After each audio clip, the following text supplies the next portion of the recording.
नल और दमयंती की पौराणिक प्रेम कहानी।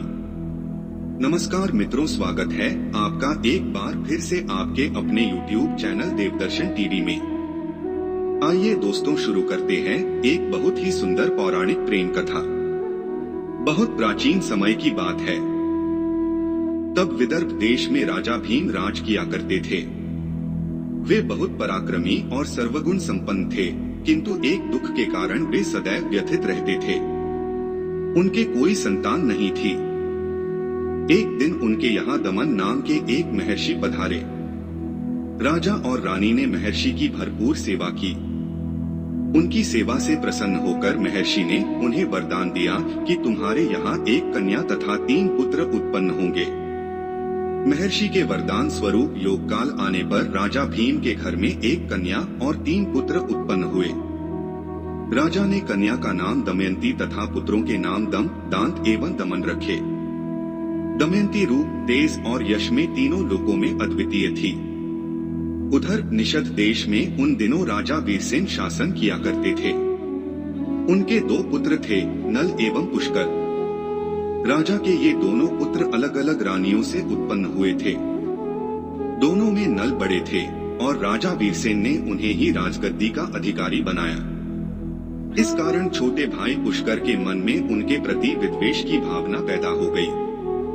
वृद्धावस्था आने पर जब राजा वीरसेन के मन में वैराग्य की भावना पैदा हुई तो उन्होंने राजमुकुट अपने बड़े बेटे नल को पहनाकर वन की ओर प्रस्थान कर दिया।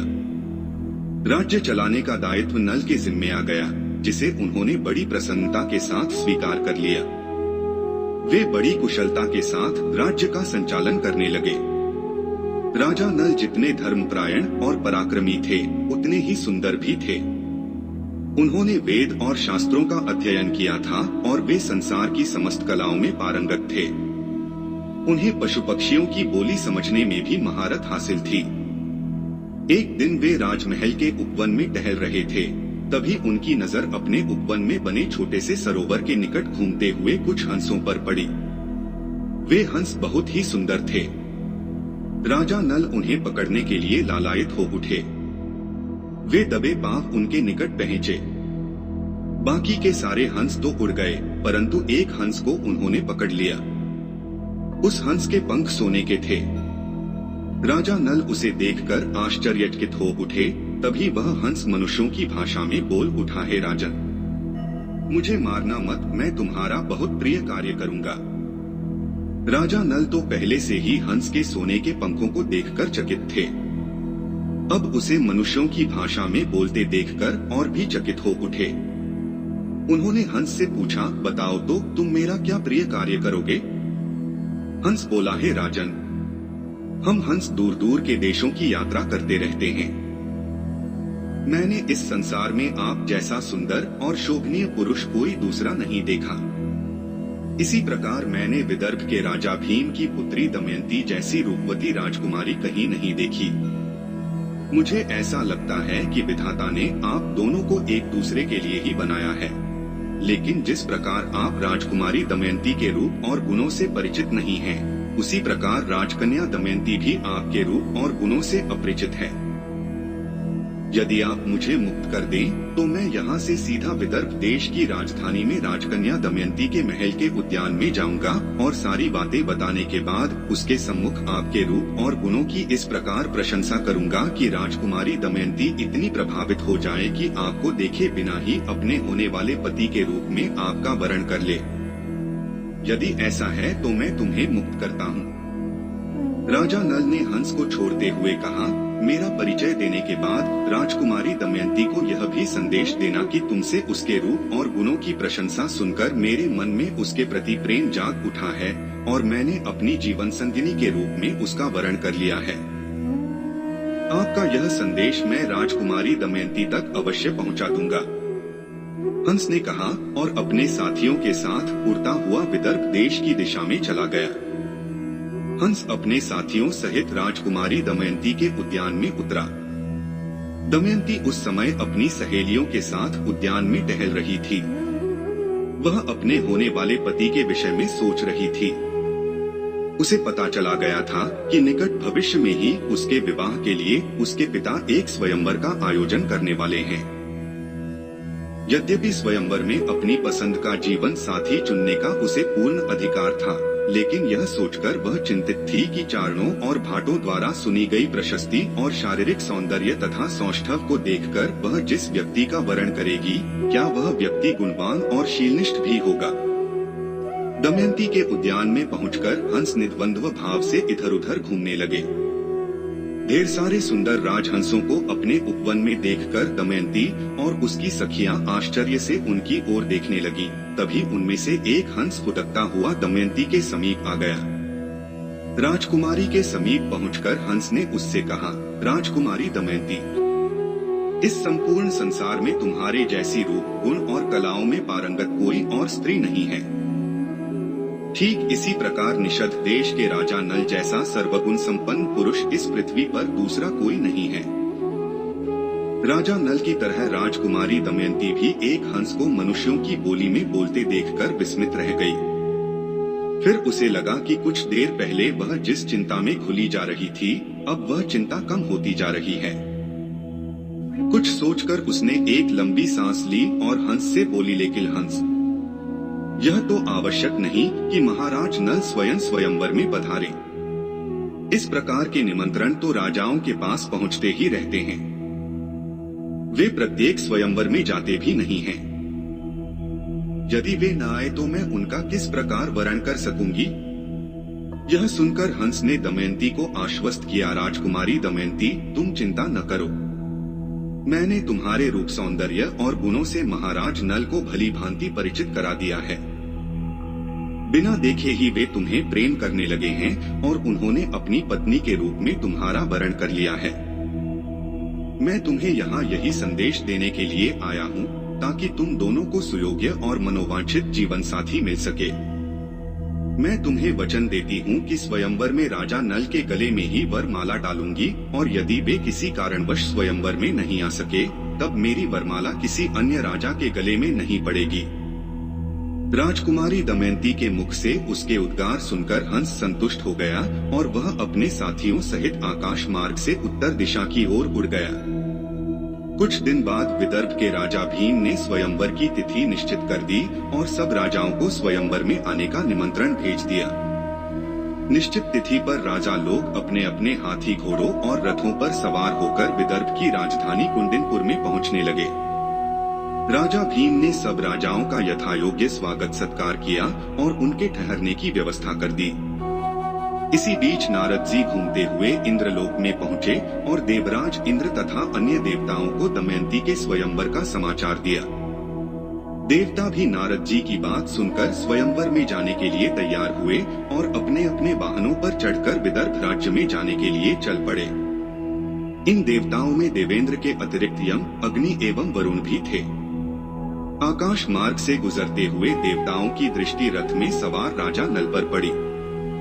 वे जानते थे कि मानव होते हुए भी राजा नल उनसे कहीं श्रेष्ठ हैं। अपने मार्ग से नल को हटाने के लिए तब उन कुटिल देवताओं ने तुरंत एक योजना बना डाली। वे अपने विमानों को छोड़कर पृथ्वी पर आकर राजा नल के मार्ग में खड़े हो गए। जब राजा नल का रथ उनके समीप पहुंचा तो नल ने उन्हें पहचानकर अपना रथ रोक लिया और रथ से नीचे उतरकर उन्हें श्रद्धा और आदर के साथ प्रणाम किया। हे राजन, हमने देवलोक में आपकी कीर्ति सुनी है। आप सत्यवादी और धर्मपरायण हैं। हम सभी आपके मानवोचित गुणों से भी भली भांति परिचित हैं। हम जानते हैं कि जब आप एक बार किसी को वचन देते हैं तो उसे अवश्य पूरा करते हैं। क्या आप हमारी भी एक याचना को पूरी करेंगे? आदेश दीजिए देवराज इंद्र। नल ने विनम्रता पूर्वक कहा, मैं प्राणपण से आपके आदेश का पालन करूंगा।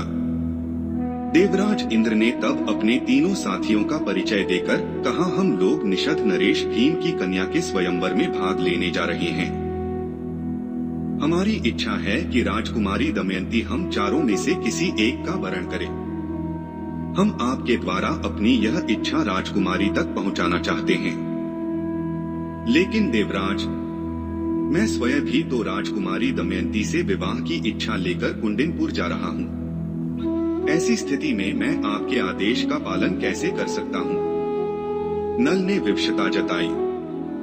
लेकिन आप अभी अभी तो हमें वचन दे चुके हैं हमारे हर आदेश का पालन करने को, वरुण ने कहा। राजा नल सोच में पड़ गए, लेकिन वे वचन दे चुके थे।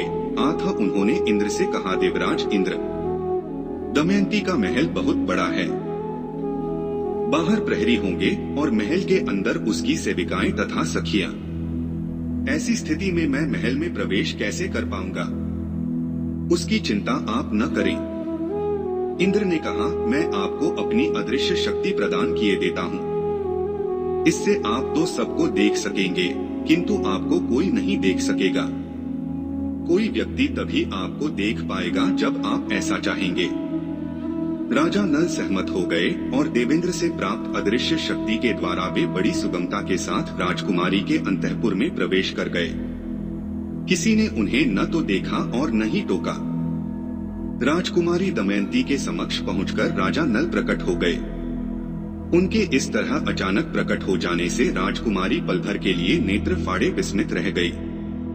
उसने आश्चर्य भरे स्वर में पूछा, श्रीमान, आप कौन हैं और इतने प्रहरियों के रहते हुए मेरे अंतःपुर में कैसे आ गए? नल ने कहा, राजकुमारी, मैं निषद देश का राजा नल हूँ, लेकिन इस समय मैं देवराज इंद्र तथा लोकपाल यम, वरुण और अग्नि का दूत बनकर आपके सम्मुख प्रस्तुत हुआ हूँ। नल का नाम सुनते ही दमयंती के हर्ष की सीमा न रही। उसने नल को सम्मान पूर्वक नमन किया और बोली, महाराज, मैं हंस के द्वारा आपके संबंध में बहुत कुछ जान गई हूँ। मैं मन ही मन निश्चय कर चुकी हूँ कि स्वयंवर में पति के रूप में मैं आपके ही गले में वरमाला डालूंगी।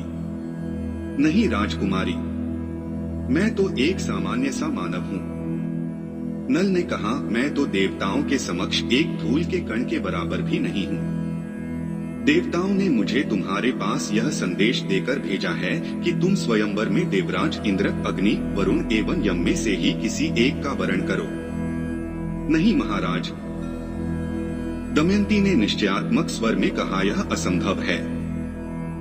मैं एक आर्य कन्या हूँ और कोई आर्य कन्या जब एक बार हृदय से किसी को पति रूप में स्वीकार कर लेती है तो उसके होते हुए किसी अन्य पुरुष की ओर देखना तक उसके लिए पाप बन जाता है। मैंने पूर्ण निश्चय कर लिया है कि स्वयंवर में वरमाला सिर्फ आपके ही गले में डालूंगी। राजकुमारी, मैं देवताओं का दूत हूँ। यदि तुमने मेरा वरण किया तो क्या यह धर्म के प्रतिकूल नहीं होगा?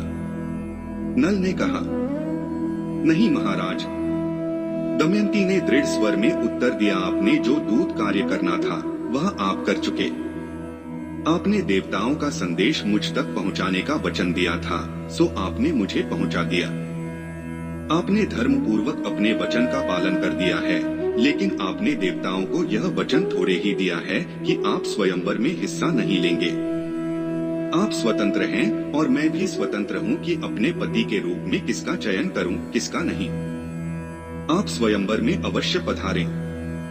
मैं उन देवताओं की उपस्थिति में ही आपका वरण करूंगी। इससे आपकी मर्यादा पर तनिक भी आंच नहीं आएगी। निर्धारित तिथि को स्वयंवर का आयोजन किया गया। तभी नारद जी घूमते घूमते वहां आ पहुंचे। उन्होंने इंद्र को बताया कि दमयंती ने मन ही मन राजा नल को पति रूप में वरण करने का निश्चय कर लिया है और आपका संदेश पाकर भी वह अपने निश्चय पर अटल है। उन्होंने देवताओं को समझाया कि वे वापस इंद्रलोक लौट जाएं, जिससे कि वे अपमानित होने से बच जाएं। सुनकर देवराज बोले, हे मुनिवर, जब यहाँ तक आ ही गए हैं तो अब स्वयंवर में आप अवश्य चलेंगे। इस प्रकार राजकुमारी दमयंती के प्रेम की परीक्षा भी कर लेंगे। तब इंद्र आदि चारों देवताओं ने राजा नल का रूप धारण कर लिया और स्वयंवर के आयोजन कक्ष में जा बैठे। राजा भीम के आदेशानुसार स्वयंवर की घोषणा हुई और दमयंती अपने हाथों में वरमाला लिए अपनी सखियों के साथ आयोजन कक्ष में पहुंच गई। वह एक एक राजा के सामने से गुजरने लगी। जिस भी राजा के समीप वह पहुंचती, चारण और भाट उस राजा की विरुदावली का बखान करने लगते थे। धीरे धीरे वह एक ऐसे स्थान पर पहुंच गई जहां नल की आकृति में 5 व्यक्ति बैठे हुए थे। दमयंती अंतःपुर में नल को पहले ही देख चुकी थी, लेकिन उसी की आकृति के 5 व्यक्तियों को सभास्थल में बैठे देखकर वह भ्रमित हो उठी। विवश होकर उसने मन ही मन देवताओं का स्मरण करते हुए कहा, हे देवताओं, यदि मैंने सच्चे मन से राजा नल से प्रेम किया है और उन्हें पति रूप में स्वीकार कर लिया है, तो मुझे ऐसी शक्ति दीजिए जिससे मैं वास्तविक राजा नल को वरमाला पहना सकूं। राजकुमारी दमयंती की इस मौन प्रार्थना को सुनकर देवराज इंद्र को बहुत प्रसन्नता हुई। तब वह स्वयं तीनों लोकपाल अपने वास्तविक स्वरूप में आ गए। राजकुमारी दमयंती ने बिना हिचक के वरमाला नल के गले में पहना दी। देवराज इंद्र ने उठकर राजा नल और दमयंती को आशीर्वाद दिया और बिना मांगे ही उन्हें 2 वरदान दिए। इसी प्रकार यम, अग्नि एवं वरुण ने भी उन्हें 2-2 वरदान दिए। वरदान देकर चारों देव देवलोक को चले गए। शुभ तिथि में राजा नल और दमयंती का विवाह संपन्न हो गया। जब देवराज इंद्र तीनों लोकपालों के साथ देवलोक को लौट रहे थे, तो मार्ग में उन्होंने कलियुग को आते देखा। उन्होंने उससे पूछा कि वह कहाँ जा रहा है। कलियुग ने तब बताया कि वह राजकुमारी दमयंती के स्वयंवर में जा रहा है, क्योंकि उसने उसके विषय में ऐसा सुना है कि वह देवताओं और अप्सराओं से भी अधिक सुंदर है। कलियुग की बात सुनकर इंद्र ने कहा, हे कलियुग, अब तुम्हारा वहां जाना व्यर्थ है, क्योंकि राजकुमारी का तो विवाह हो चुका है। हम लोग उसके स्वयंवर से ही आ रहे हैं। उसने निषद देश के राजा नल को पति रूप में चुन लिया है। देवराज के यह कहने पर कलियुग ने क्रोधित होकर कहा, देवताओं के होते हुए भी दमयंती ने एक साधारण से मानव को चुनकर देवताओं का घोर अपमान किया है। मैं इस अपराध के लिए उसे क्षमा नहीं करूंगा। दमयंती के साथ साथ अब राजा नल को भी इसका दंड भोगना पड़ेगा। मैं उन्हें सुख से जीवन व्यतीत नहीं करने दूंगा। देवराज इंद्र ने कलियुग को बहुत समझाया, उससे क्रोध त्याग देने की प्रार्थना की, किंतु वह अपनी जिद पर अड़ा रहा। वह देवराज इंद्र का अनुरोध ठुकराकर निषद देश की राजधानी की ओर चल पड़ा। वहां पहुंचकर वह इस ताक में रहने लगा कि कब राजा नल धर्म की मर्यादा का उल्लंघन करें और कब उसे उनके शरीर में प्रवेश पाने का अवसर मिले। इसी प्रतीक्षा में 12 वर्ष बीत गए। राजा नल धर्म के आचरण के अनुसार राज्य का संचालन करते रहे। इस बीच उनके यहाँ 2 संतान भी उत्पन्न हो गईं, पुत्र इंद्रसेन एवं पुत्री इंद्रसेना। एक दिन राजकार्य में राजा को देरी हो गई। उन्होंने मूत्र त्यागने के पश्चात अपने हाथ नहीं धोए और संध्या वंदन करने के लिए बैठ गए। बस फिर क्या था, कलियुग को अवसर मिल गया। उसने राजा नल के शरीर में प्रवेश कर लिया। राजा नल के शरीर में प्रविष्ट होकर कलियुग ने अपना प्रभाव दिखाना आरंभ कर दिया। फिर वह दूसरे रूप में पुष्कर के पास पहुंचा और उससे कहा, तुम राजा नल के साथ जुआ खेलो, मैं तुम्हारी सहायता करूंगा। जुए में तुम राजा का राजपाट जीत जाओगे और इस प्रकार निषद देश का राजा बनने का तुम्हारा अधूरा स्वप्न पूर्ण हो जाएगा।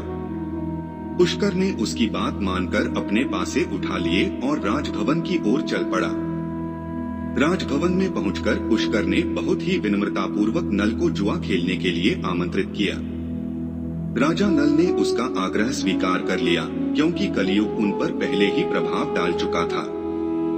दमयंती ने उन्हें द्यूत क्रीड़ा न खेलने के लिए बार बार मना किया, किंतु कलियुग का प्रभाव पड़ने से राजा नल ने उसका आग्रह स्वीकार नहीं किया। दोनों जुआ खेलने लगे। कलियुग के प्रभाव से राजा नल के पासे उल्टे पड़ने लगे। पुष्कर लगातार जीतता गया। परिणाम यह निकला कि राजा नल जुए में अपना सर्वस्व हार बैठे। दमयंती ने अपने पति को हारते देखा तो उसने अपने विश्वस्त सारथी वार्ष्णेय को बुलाकर अपने दोनों बच्चे अपने पिता के पास कुंडिनपुर भेज दिए। साथ ही वार्ष्णेय को उसने यह भी कह दिया कि वह बच्चों को कुंडिनपुर में छोड़कर चाहे तो वहीं राजमहल में कार्य कर ले, और अगर उसकी इच्छा किसी अन्य राजा के पास काम करने की हो तो वह वहां काम कर सकता है। सारथी वार्ष्णेय ने दमयंती के आदेशानुसार राजकुमार इंद्रसेन और राजकुमारी इंद्रसेना को उसके नाना के पास ले जाकर सौंप दिया और स्वयं अयोध्या के राजा के यहाँ सारथी का कार्य करने चला गया। जुए में पराजित हो जाने के बाद राजा नल और दमयंती ने अपने आभूषण और राजसी वस्त्र उतारकर पुष्कर को सौंप दिए और केवल एक वस्त्र पहनकर राजमहल से बाहर निकल आए। जब निषद देश पर पुष्कर का अधिकार हो गया तो उसने सिंहासन पर बैठते ही पूरे राज्य में यह घोषणा करवा दी कि कोई भी प्रजाजन नल और दमयंती को आश्रय न दे। जो कोई ऐसा करेगा उसे मृत्युदंड दिया जाएगा। इतना ही नहीं, जो इन दोनों से तनिक भी सहानुभूति प्रकट करेगा उसे भी मृत्युदंड दिया जाएगा। पुष्कर के इस आदेश को सुनकर निषद देश की समूची प्रजा भयभीत हो गई। मृत्युदंड के भय से किसी ने भी राजा नल और दमयंती को आश्रय नहीं दिया, बल्कि जब वे राजमहल से निकलकर वन की ओर जा रहे थे तो उन्हें देखकर नगरवासियों ने अपने अपने घरों के दरवाजे बंद कर लिए। भूखे प्यासे नल और दमयंती कई दिनों तक पैदल चलते रहे। एक वन में पहुंचकर वे भूख प्यास से निढाल होकर एक वृक्ष की छाया में बैठ गए। तभी नल की निगाह वहां जमीन पर दाना चुगते हुए कुछ पक्षियों पर पड़ी। उन्होंने अपना वस्त्र उतारकर उन पक्षियों की ओर फेंका, जिससे कि कुछ पक्षी पकड़कर वे अपने पेट की आग बुझा सकें। लेकिन हाय रे दुर्भाग्य, पक्षी तो हाथ आए नहीं, बल्कि वे नल का वस्त्र भी अपने साथ उड़ा ले गए। नल और दमयंती का मन इस घटना से और भी दुखी हो उठा। नल ने दमयंती की आधी साड़ी लपेट ली और दोनों एक ही वस्त्र लपेटकर आगे बढ़ने लगे। राजभवनों में पली भी राजकुमारी ने जीवन में कभी कठिनाइयां देखी ही नहीं थीं। अब जब उसे कठिनाइयों के दौर से गुजरना पड़ रहा था तो भूख प्यास एवं थकान ने जैसे उसके पैरों की गति ही छीन ली थी। जब वह थकान के कारण निढाल हो गई तो एक चौराहे पर जाकर बैठ गई। नल ने उससे कहा, रानी, यह दाईं ओर का रास्ता विदर्भ देश की राजधानी कुंडिनपुर जाता है। सीधा रास्ता है। तुम किसी से पूछे बिना थोड़े ही दिनों में अपने माता पिता के पास पहुंच जाओगी। तुम्हारे दोनों बालक भी वही हैं। तुम वन के दुखों और भूख प्यास को सहन नहीं कर पाओगी, इसलिए मेरा कहना मानो और कुंडिनपुर चली जाओ। नल ने दमयंती को समझाते हुए कहा, मैं पुरुष हूँ और एक राजा होने के कारण मुझे हर प्रकार का दुख सहने की शिक्षा दी गई है। मैंने राजा होते हुए भी हर प्रकार के संकट का सामना करना सीखा है। मैं इन दुखों को आसानी से बर्दाश्त कर लूंगा। दमयंती ने दृढ़ता से इनकार में सिर हिलाया और बोली, नहीं स्वामी, संकट की इन घड़ियों में मैं आपको छोड़कर कहीं नहीं जाऊंगी।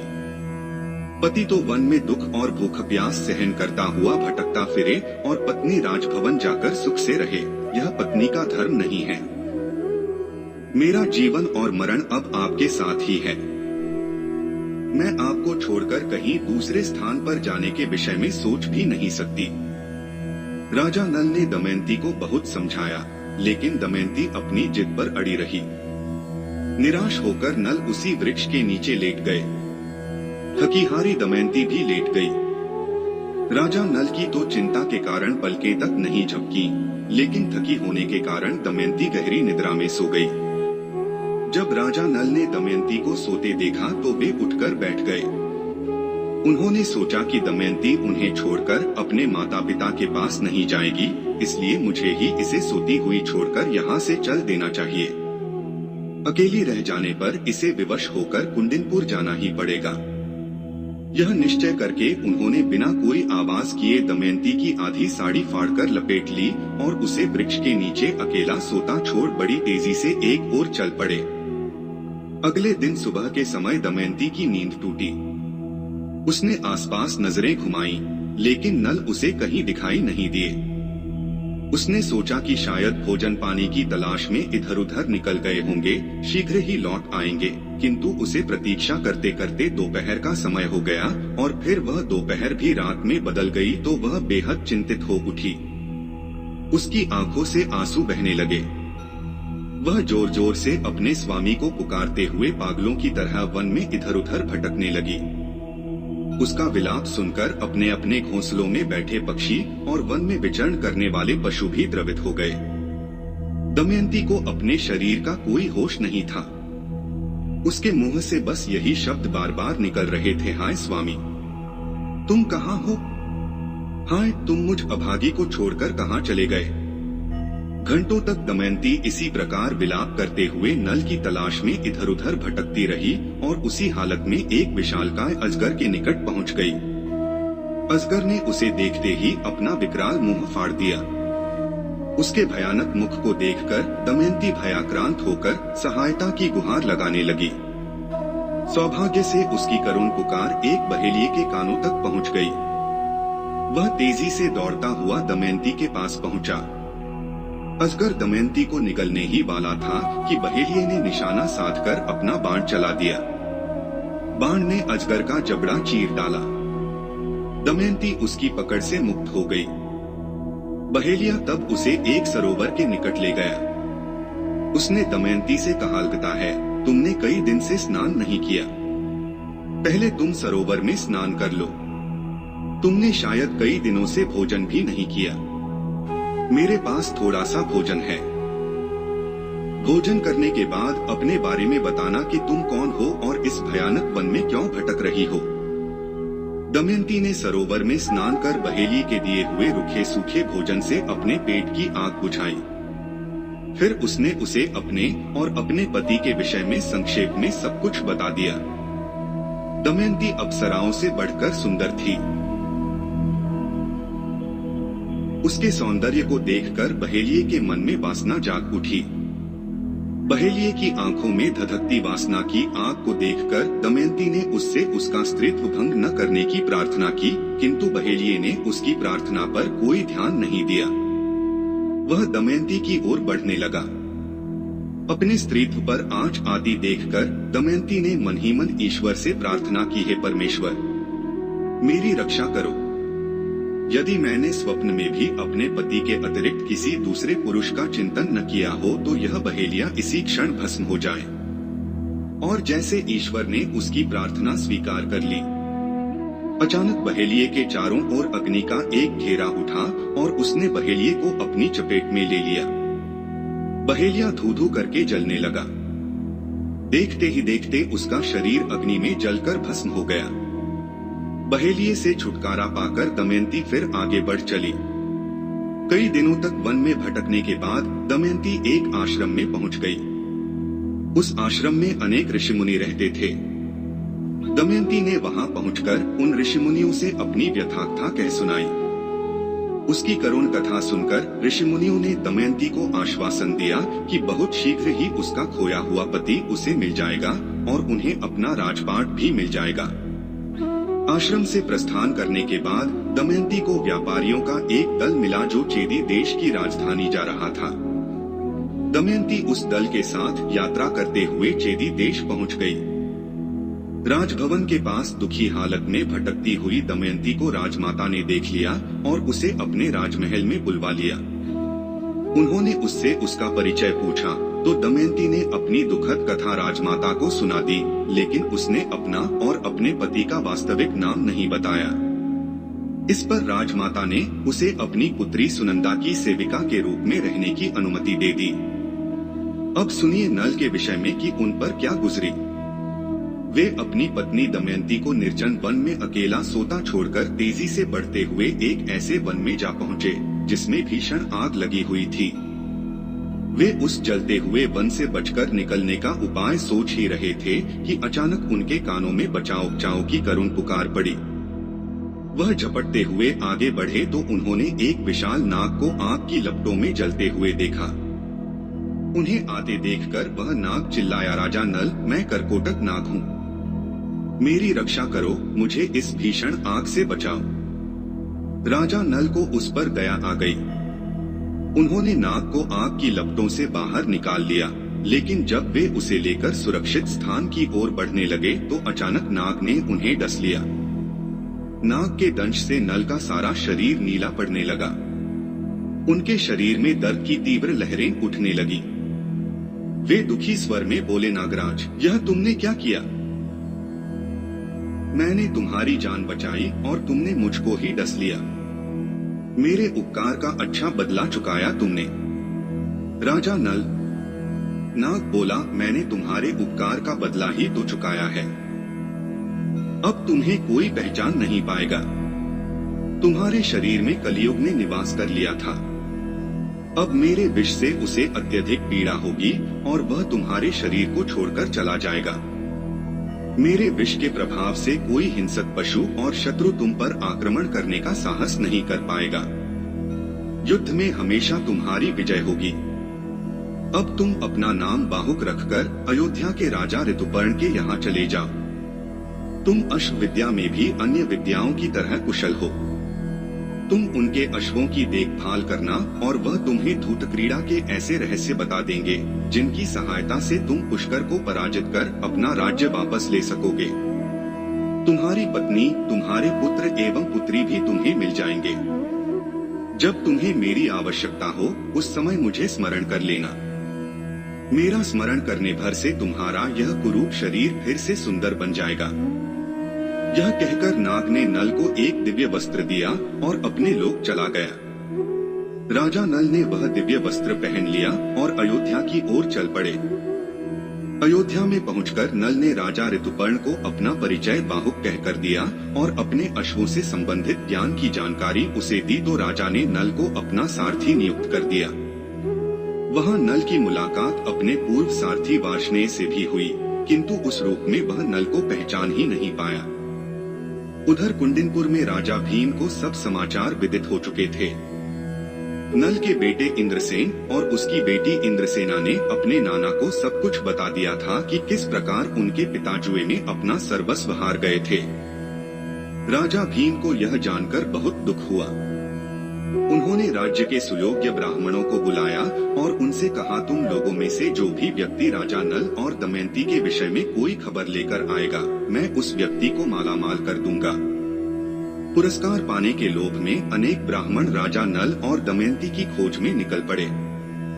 सुदेव नाम का एक ब्राह्मण चेदी देश में जा पहुंचा, जहां उसने राजमहल में सेविका के रूप में काम करती हुई दमयंती को पहचान लिया। उस ब्राह्मण ने जब यह बात राजमाता को बताई तो उन्हें बड़ी प्रसन्नता हुई। दमयंती की माता और चेदी नरेश की रानी बहनें थीं। राजमाता ने कुछ सैनिकों के साथ उस ब्राह्मण और दमयंती को उसके पिता के पास पहुंचा दिया। कुछ दिन बाद दमयंती ने ब्राह्मणों को बुलाकर उन्हें अपने पति नल के साथ राजधानी से निकलकर उसे सोती छोड़कर जाने तक की सारी घटनाएं सुनाते हुए कहा, हो सकता है मेरे पति वेश बदलकर कहीं रह रहे हों। यदि उन जैसा कोई व्यक्ति आप लोगों को कहीं दिखाई दे तो आप उसे इन घटनाओं का थोड़ा सा संकेत दे दें। यदि वह व्यक्ति विस्तार से इन घटनाओं को बता दे तो समझ लेना कि वही व्यक्ति राजा नल है। एक ब्राह्मण राजा नल को खोजता हुआ अयोध्या के राजा ऋतुपर्ण की राजसभा में पहुंच गया। उसने बिना नाम बताए नल द्वारा सोती हुई दमयंती को छोड़कर चले जाने की घटना का वर्णन पहेली के रूप में किया और राजसभा में उपस्थित सभी लोगों से उस पहेली का अर्थ समझाने के लिए कहा। राजसभा में कोई भी व्यक्ति उस पहेली को हल नहीं कर सका, लेकिन जब वह ब्राह्मण राजसभा से उठकर बाहर आ रहा था तब नल ने उसे अपना नाम बाहुक बताकर उससे कहा, हे ब्राह्मण, जो स्त्रियां कुलीन होती हैं, उन पर कितनी ही विपत्तियां क्यों न आन पड़े, वे अपने शील की रक्षा करती हुई अपने स्त्रीत्व की शक्ति से स्वर्ग पर भी विजय प्राप्त कर लेती हैं। यदि किसी कारणवश उनका पति उन्हें त्याग भी दे तब भी उस पर क्रोध नहीं करती। पति के प्रति उनके प्रेम में कभी कमी नहीं आती।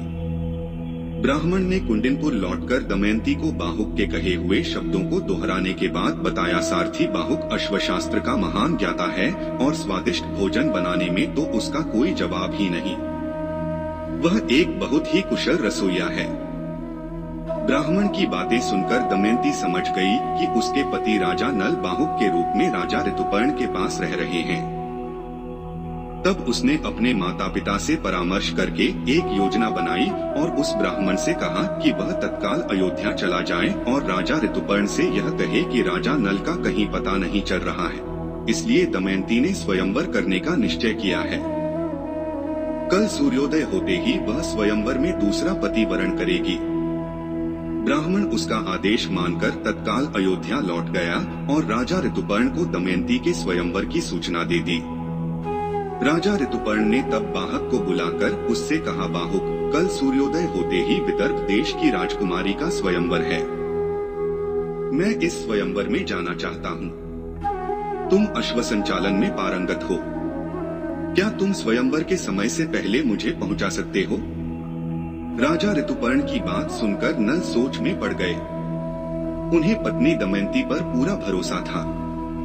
वे अच्छी तरह से जानते थे कि दमयंती मृत्यु को तो गले लगा सकती है, लेकिन पति के रूप में किसी दूसरे पुरुष का वरण कदापि नहीं कर सकती। लेकिन सच्चाई का पता तो वहां जाने पर ही चल सकता था। इसलिए उन्होंने दमयंती के प्रेम और उसकी पतिभक्ति की परीक्षा लेने के लिए वहां जाने का निश्चय करके राजा ऋतुपर्ण से कह दिया कि वह स्वयंवर से बहुत पहले उन्हें विदर्भ देश की राजधानी कुंडिनपुर में पहुंचा देगा। राजा ऋतुपर्ण रथ पर सवार हो गए तो बाहुक ने घोड़ों के कान में मंत्र फूंककर रथ को वेग से चलाना शुरू कर दिया। सहसा मार्ग में हवा के झोंके से राजा ऋतुपर्ण का उत्तरीय एक प्रकार का मफलर जो गले में डाला जाता है, गले से निकलकर उड़ गया। उन्होंने बाहुक से कहा, बाहुक, तनिक रथ को रोको, मेरा उत्तरीय उड़कर नीचे जा गिरा है। बाहुक ने हंसकर कहा, व्यर्थ है महाराज। जिस स्थान पर उत्तरीय उड़ा था वह तो यहाँ से 1 योजन 5 कोस पीछे छूट गया है। वापस उस स्थान पर लौटेंगे तो देर हो जाएगी। राजा ऋतुपर्ण बाहुक के रथ संचालन पर मुग्ध होकर बोले, बाहुक, अयोध्या वापस लौटकर तुम मुझे अश्व विद्या सिखाना। उसके बदले में मैं तुम्हें गणित विद्या का ज्ञान करा दूंगा। उदाहरण के लिए तुम उस सामने वाले वृक्ष को देखो। मैं अपने गणित द्वारा यह पता लगा सकता हूँ कि उस वृक्ष पर कितने फल और कितने पत्ते हैं। यह तो बहुत ही आश्चर्यजनक बात है महाराज। बाहुक ने आश्चर्यचकित होकर कहा, तनिक बताइए तो कितने फल और कितने पत्ते हैं उस वृक्ष पर? उस वृक्ष पर 5 करोड़ पत्ते और 2095 फल लगे हैं। चाहो तो तुम गिनकर देख सकते हो। राजा ने अपने गणितीय अध्ययन से बाहुक को बताया। बाहुक ने रथ रोक दिया। उसने नीचे उतरकर बात ही बात में उस वृक्ष को काट डाला। फिर उसने वृक्ष के फल और पत्तों को गिना। वे बिल्कुल उतने ही निकले जितने की राजा ऋतुपर्ण ने बताए थे। आपकी गणित विद्या अद्भुत है महाराज। नल ने आश्चर्यचकित होकर कहा। बाहुक, राजा ऋतुपर्ण बोले, मैं गणित विद्या की तरह पासों को अपने नियंत्रण में करने की कला में भी निपुण हूँ। अपने ज्ञान से मुझे यह पता लग जाता है कि द्यूत क्रीड़ा में सामने बैठे प्रतियोगी को कैसे हराया जा सकता है। महाराज, यदि आप शीघ्र कुंडिनपुर पहुंचना चाहते हैं तो मुझे पासों को वश में करने वाली विद्या को सिखाइए। मैं आपको अश्व संचालन की विद्या सिखा दूंगा। नल ने कहा। राजा ऋतुपर्ण ने मार्ग में ही नल को पासों को नियंत्रण में करने वाली विद्या सिखा दी। बाहुक बने नल ने भी राजा ऋतुपर्ण को अश्व संचालन से संबंधित विद्या का ज्ञान करा दिया। बाहुक के अश्व संचालन के कौशल से राजा ऋतुपर्ण समय से पहले ही कुंडिनपुर जा पहुंचे। राजा भीम ने बड़े सम्मान के साथ उनका स्वागत सत्कार किया और अतिथिशाला में उनके रहने की व्यवस्था करा दी। रथ आने की आवाज सुनते ही दमयंती ने पहचान लिया कि जो भी सारथी रथ का संचालन कर रहा है वह उसका पति ही है। उसने अपनी सेविका केशिनी के साथ अपने पुत्र और पुत्री को अश्वशाला में भेजा ताकि बाहुक की वास्तविकता का पता लगाया जा सके। वर्षों बाद अपने पुत्र और पुत्री को देखकर बाहुक के रूप में राजा नल की आंखों से अश्रुधारा बहने लगी। केशिनी के पूछने पर उन्होंने बताया कि इसी उम्र के उनके भी पुत्र पुत्री हैं, जिन्हें उन्होंने वर्षों से देखा नहीं है। केशिनी बाहुक की सभी चेष्टाओं को बड़े ध्यान से देखती रही। उसने देखा कि दरवाजा छोटा होने पर बाहुक झुकता नहीं है, बल्कि दरवाजा ही अपने आप ऊंचा हो जाता है। खाली पड़े हुए घड़ों पर उसकी दृष्टि पड़ते ही खाली घड़े अपने आप जल से भर जाते हैं। घास के पूले को सूर्य की ओर करते ही अग्नि अपने आप प्रज्वलित हो जाती है। अग्नि का स्पर्श करने से उसका हाथ नहीं जलता। फूलों को जब वह मसलता है तो मुरझाने या टूटने की बजाय वे और अधिक खिल जाते हैं। उनकी सुगंध भी पहले की अपेक्षा बढ़ जाती है। भोजन बनाने की कला में भी उसका ज्ञान विलक्षण है और वह एक कुशल रसोइया है। केशिनी ने जब ये सारी बातें दमयंती को जाकर बताईं, तो उसे विश्वास हो गया कि बाहुक कोई और नहीं बल्कि उसका पति राजा नल ही है। तब उसने अपने माता पिता से अनुरोध कर बाहुक को अपने अंतःपुर में बुलवा लिया।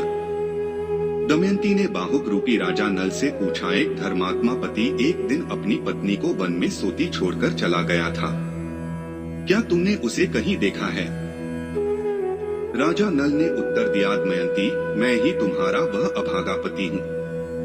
कलयुग के प्रभाव के कारण मैं तुम्हें छोड़कर चला गया था। अब करकोटक नाग के विष के कारण कलयुग मेरे शरीर से बाहर निकल गया है। लेकिन क्या एक पतिव्रता पत्नी अपने पति के जीवित होते हुए भी दूसरे पति का वरण कर सकती है? मैं राजा ऋतुपर्ण को तुम्हारे स्वयंवर में भाग लेने के लिए ही यहाँ लाया हूँ। तब दमयंती ने उसके द्वारा ब्राह्मणों द्वारा उसकी खोज कराने की सारी कहानी कह सुनाई। दमयंती ने कहा, स्वामी, आपकी खोज कराने का इससे अच्छा उपाय कोई और नहीं था, क्योंकि सारे संसार में कोई ऐसा अश्वविद्या का जानकार नहीं है जो इतने थोड़े समय में राजा ऋतुपर्ण को अयोध्या से लेकर कुंडिनपुर तक ला सके। नल को उसकी बात पर विश्वास हो गया। करकोटक नाग के कथनानुसार तब उन्होंने अपने वास्तविक स्वरूप में आने की इच्छा प्रकट की और तत्काल ही उन्हें अपना वास्तविक स्वरूप प्राप्त हो गया। नल को देखकर सभी प्रसन्न हो उठे। राजा ऋतुपर्ण को यह जानकर बहुत गर्व महसूस हुआ कि नल जैसा प्रतापी राजा कुछ समय तक उसका सारथी बनकर रहा था। वह खुशी खुशी अयोध्या वापस लौट गया। राजा नल कुछ दिन तक अपनी ससुराल में रहते रहे, फिर वे अपनी पत्नी और अपने बच्चों को लेकर निषद राज्य में चले गए। उन्होंने वहां जाकर अपने भाई पुष्कर से कहा, हे भाई, मैंने इतने दिनों बाहर रहकर बहुत धन कमाया है। मेरी इच्छा है कि तुम एक बार फिर मेरे साथ जुआ खेलो। मैं अपनी पत्नी सहित सारे धन को दांव पर लगाता हूँ। तुम भी सारे राजपाट धन दौलत को एक ही बार में दांव पर लगा दो। यदि तुम्हारी इच्छा जुआ खेलने की न हो तो फिर मेरे साथ द्वंद्व युद्ध करो। एक रथ पर तुम चढ़ो और दूसरे पर मैं। युद्ध में जो जीत गया वही इस राज्य का स्वामी बन जाएगा। तुम मेरे दोनों प्रस्तावों में से एक को स्वीकार करो, चाहे जुआ खेलो या फिर मेरे साथ युद्ध करो। नल के मुख से यह सुनकर पुष्कर हंसने लगा और जुए में अपनी जीत निश्चित समझकर बोला, हे नल, तुम मेरे साथ जुआ खेलो। मैं तुम्हें जुए में हराकर तुम्हारे धन सहित तुम्हारी पत्नी को जीतकर धन्य हो जाऊंगा। पुष्कर का यह कथन सुनकर नल को बहुत क्रोध आया। उन्होंने पुष्कर से कहा, पुष्कर, यदि तुमने बिना जुआ खेले एक शब्द भी दमयंती के विषय में कहा तो मैं तत्काल तुम्हारा सिर काट डालूंगा।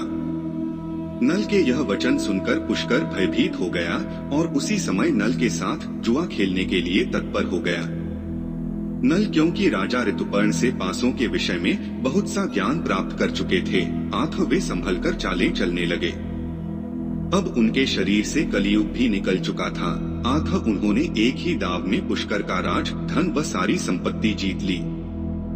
जुआ में पुष्कर का सर्वस्व जीतकर राजा नल ने उससे कहा, पुष्कर, तुमने पहले मुझसे जुआ खेलकर जो जीत हासिल की थी वह तुम्हारा काम नहीं था, वह तो कलियुग का काम था। मैं कलियुग का दंड तुम्हें देना नहीं चाहता, इसलिए मैं तुम्हारे प्राण नहीं लूंगा। मैं तुम्हें क्षमादान देता हूँ। तुम्हारा जो हिस्सा पहले था वह अब भी मैं तुम्हें देता हूँ। मैं तुमसे हमेशा वैसा ही प्रेम करता रहूंगा जैसा हम दोनों भाइयों में पहले था। तुम मुझसे कोई भय मत करो और पहले के समान ही सुखपूर्वक राजभवन में रहते रहो। मेरे हृदय में तुम्हारा प्रेम कभी कम नहीं होगा। नल की ऐसी उदारता देखकर पुष्कर का चेहरा शर्म से झुक गया। उसने अपने भाई से क्षमा मांगी। उदार हृदय राजा नल ने उसे गले से लगा लिया। इतना ही नहीं, उन्होंने उसे राज्य का आधा भाग विधिपूर्वक दे दिया। राजा नल के पुनः राज्य संभालने पर नगरवासियों ने प्रसन्न हो बहुत बड़ा उत्सव मनाया और सारे नगर को दीपमालिकाओं से सजाया। राजा नल और दमयंती के दुख के दिन अब समाप्त हो चुके थे और नया सवेरा उनका स्वागत कर रहा था। दोस्तों, अगर आपने कहानी को पूरा सुन लिया है तो इस चैनल को सब्सक्राइब भी कर लीजिए ताकि आपको आने वाली हर नई कहानी की सूचना मिलती रहे।